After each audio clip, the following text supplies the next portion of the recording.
Hello बच्चों। तो चलिए आपके लिए विषय लेकर के आगे हैं जो कि इतिहास का 10th क्लास इतिहास का ऑब्जेक्टिव प्रश्न जो कि पहला चैप्टर होगा जाकर के यूरोप में राष्ट्रवाद से 100 प्रश्न हम लोग ऑब्जेक्टिव करते हैं। क्योंकि सोच सकते हैं एक चैप्टर से 100 प्रश्न बहुत ज्यादा होगा। अगर इतना आप जाकर के याद कर लीजिएगा तो फिर आपको कभी छूटेगा नहीं। हर चैप्टर से 100 प्रश्न आया जाएगा। इससे पढ़ने वाला हम जाकर के 100 प्रश्न ला चुके हैं। अगर नहीं देखें तो प्ले लिस्ट में जरूर जाइएगा। देखिए देख सकते हैं कि ये जो 10th क्लास है सामाजिक विज्ञान विज्ञान पूरा किया जाएगा। बोर्ड परीक्षा 2027 के लिए ऑब्जेक्टिव 100 प्रश्न होंगे। ठीक ना। तो चलिए हम लोग स्टार्ट करते हैं। इतिहास का हम लोग करेंगे सबसे पहले। ठीक ना। तो इतिहास का प्रश्न आप देखेंगे तो बहुत ही लाजवाब प्रश्न है। एक बार जरूर अंत तक आप लोगों को देखना चाहिए। ठीक ना। देखिए वन लाइनर प्रश्न है। 100 प्रश्न होंगे। ठीक ना। जैसा कि आप देख सकते हैं कि यहाँ पर दिया हुआ क्या कि कक्षा 10 यानी कि 10th का इतिहास यूरोप में राष्ट्र के 100 वन लाइन प्रश्न उत्तर के साथ एग्जाम के लिए पूरी तरह से तैयार। ठीक है ना। यानी कि आप एग्जाम देते हैं तो वहां पर आपका इम्पोर्टेंट हो जाएगा। चलिए हम लोग पहले नंबर प्रश्न से शुरू करते हैं। थोड़ा सा जूम कर देते हैं ताकि आप लोग को देखने में आसानी। ठीक। चलिए सबसे पहला नंबर प्रश्न देखेंगे तो आपका है क्या। तो पहला नंबर प्रश्न से स्टार्ट करते हैं। देखिए राष्ट्रवाद क्या है। तो राष्ट्रवाद तो पता होगा कि अपने राष्ट्र के प्रति सोच और लगाव की भावना को प्रकट करना ये राष्ट्रवाद है।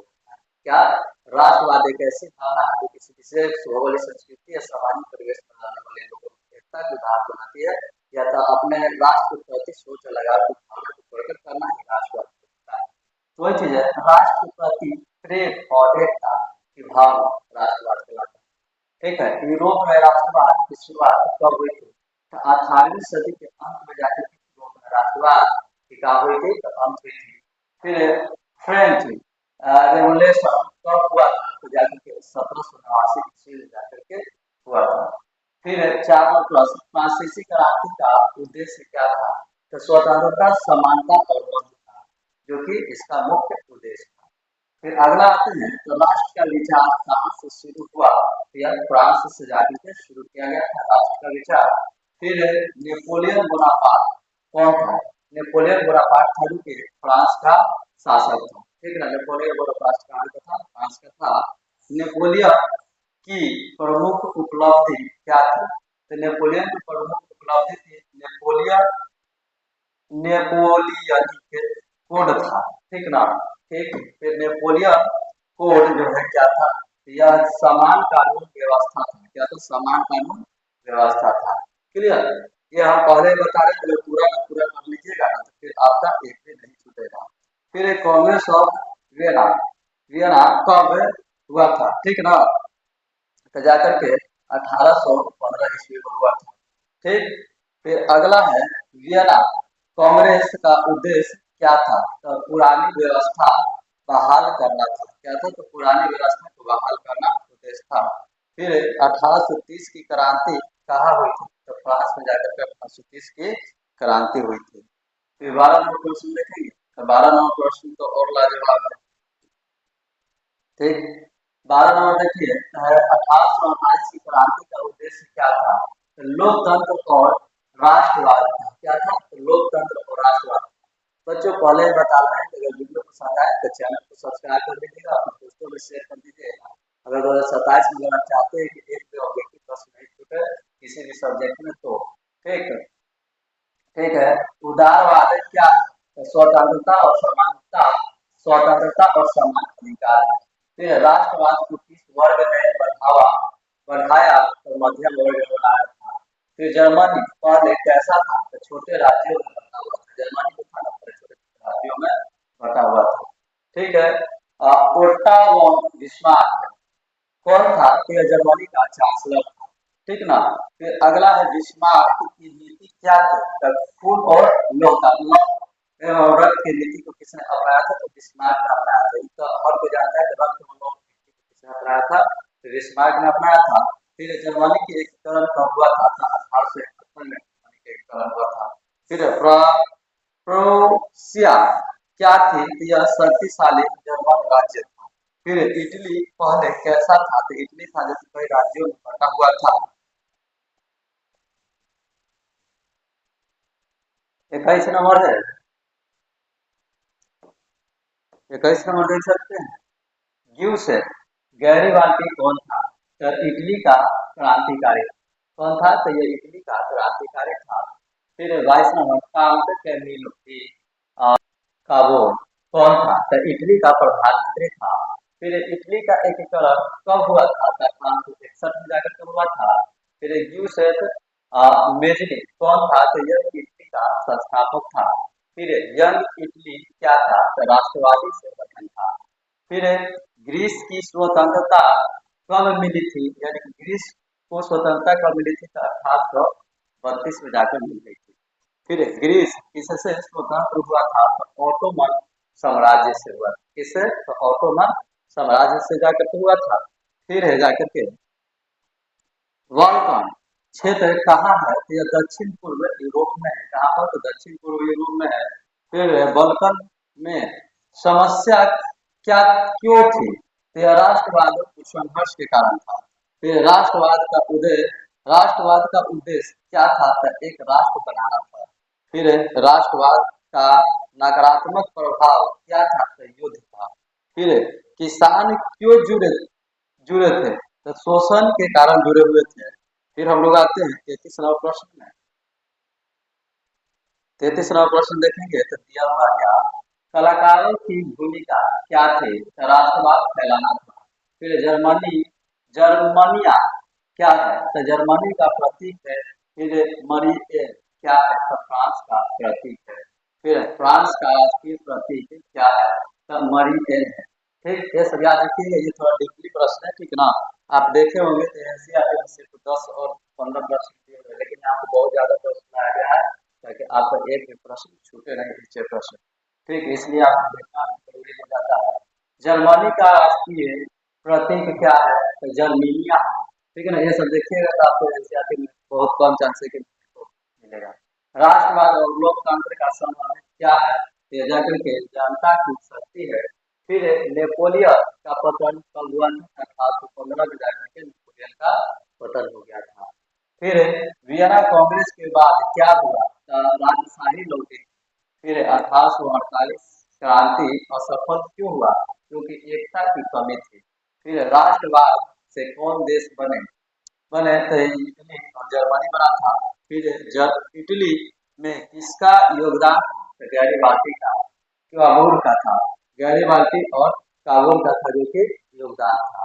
ठीक, कहेगा कि इटली में किसका योगदान था तो बताइएगा। जर्मनी में किसका योगदान था? तो बिस्मार्क का था। तो जर्मनी के किसका योगदान था? बिस्मार्क। फिर राष्ट्रवाद का आधुनिक प्रभाव क्या है? तो राष्ट्र निर्माण था। क्या था? राष्ट्र निर्माण था। फिर राष्ट्रवाद का मतलब क्या है? तो राष्ट्र प्रेम होता है। राष्ट्रवाद का मतलब क्या होता है? तो राष्ट्र प्रेम होता है। ठीक, चलिए थोड़ा बड़ा कर देते हैं ताकि देखने में बने। फिर यूरोप में राष्ट्रवाद क्यों बढ़ा? तो जाकर के समान संस्कृति के लिए बढ़ा था। सबसे बड़ा परिणाम क्या था? तो नए राष्ट्र बने ये था। फिर विचार किसने फैलाया? तो बुद्धिजीवियों ने फैलाया था। बुद्धिजीवियों ने फैलाया। फिर सार क्या है? तो एकता और स्वतंत्रता। सार क्या है? तो सार जो है एकता और स्वतंत्रता है। अब 51 से लेकर 100 प्रश्न जो है एक्स्ट्रा इम्पोर्टेंट प्रश्न है। ठीक है ना? तो हम लोग देखते हैं। ठीक, तो देखिए ये सभी प्रश्न क्या है? क्वालिटी सब इम्पोर्टेंट है, आपको देखना चाहिए। ठीक ना? क्योंकि आपके विज्ञान को लेकर के बेहद ही इम्पोर्टेंट है। चलिए देखिए,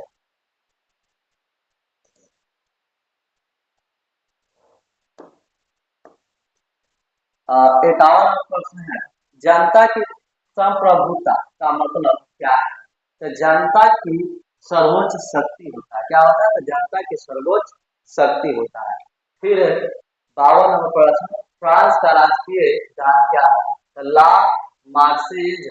ठीक है ना? फिर नेपोलियन किस देश का था? यह फ्रांस का था। नेपोलियन किस देश का था? तो फ्रांस का था। नेपोलियन ने क्या समाप्त किया था? तो समानती व्यवस्था समाप्त किया था।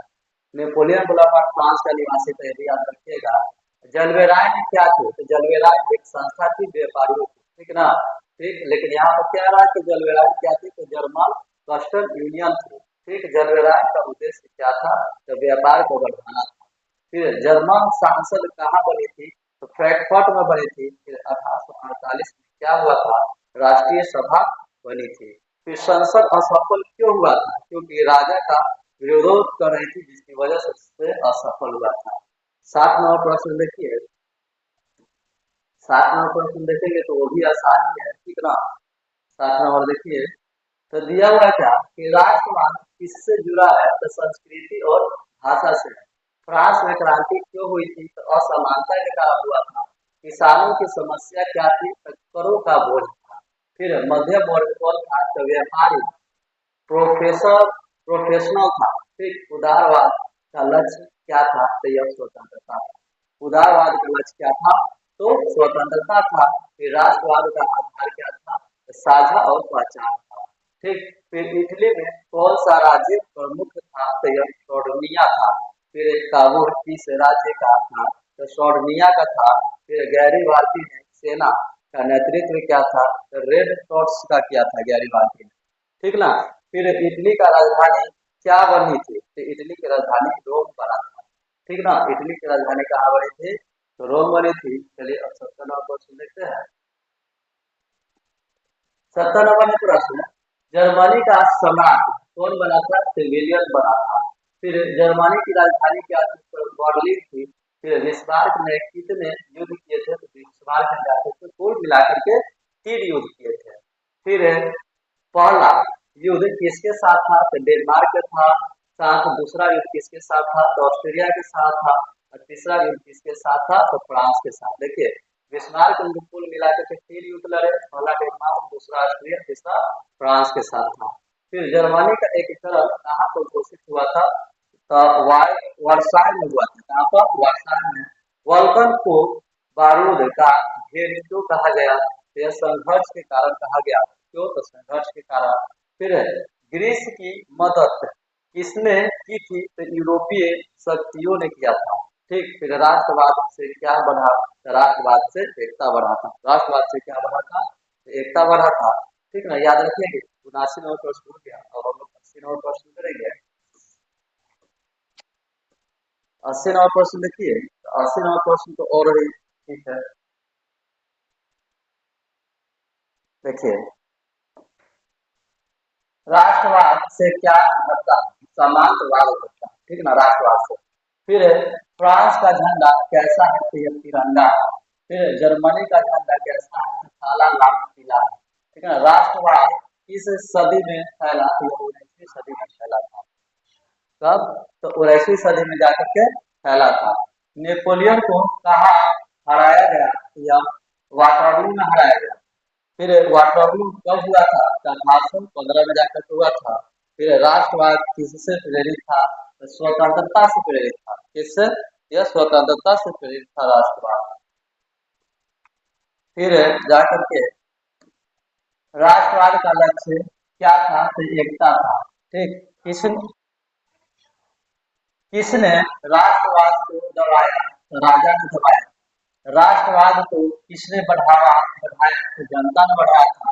फिर राष्ट्रवाद का परिणाम क्या हुआ, तो नए देश थे। ठीक, फिर जर्मनी पहले क्या था, तो जर्मनी जर्मनी पहले क्या था, तो 39 राज्य थे। यानी कि जर्मनी कितने राज्य थे, तो 39 राज्य थे।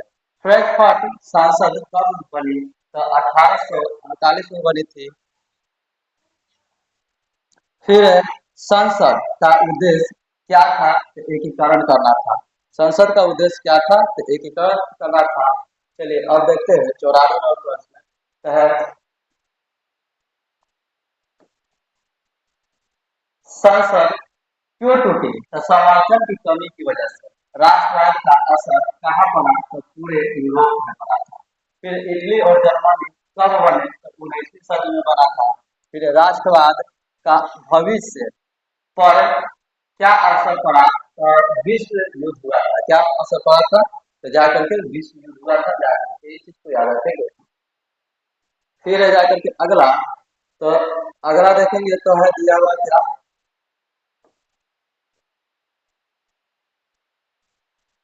राष्ट्रवाद का मतलब क्या है? तो राष्ट्रीय भावना, यानी कि अपने राष्ट्र के प्रति सोच और लगाव की भावना। राष्ट्रवाद से क्या हुआ, तो देश बने थे। फिर यूरोप में राष्ट्रवाद का निष्कर्ष, यूरोप में राष्ट्रवाद का निष्कर्ष क्या है, यह एकता और स्वतंत्रता था। तो बच्चों ये जा करके कुल मिलाकर के 100 प्रश्न किए हमने, पूरा तो पूरा कितने प्रश्न किए, तो हम लोग मिलाकर के 100 प्रश्न किए, जो कि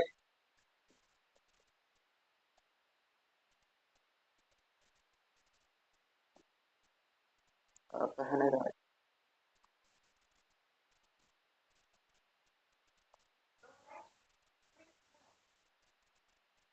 देख सकते हैं कि यहाँ पर टोटल के टोटल मिलाकर कितने प्रश्न थे, 100 प्रश्न थे, जो कि 100 पे 100 क्या था, तो मोस्ट इम्पोर्टेंट था आपको एग्जाम को आने से लेकर। तो एक बार जरूर देखिएगा वीडियो को अंत तक, कैसा लग रहा है जरूर बताइएगा। अगला वीडियो लेकर के आएंगे जिसमें दूसरा चैप्टर का होगा 100 प्रश्न। तब तक के लिए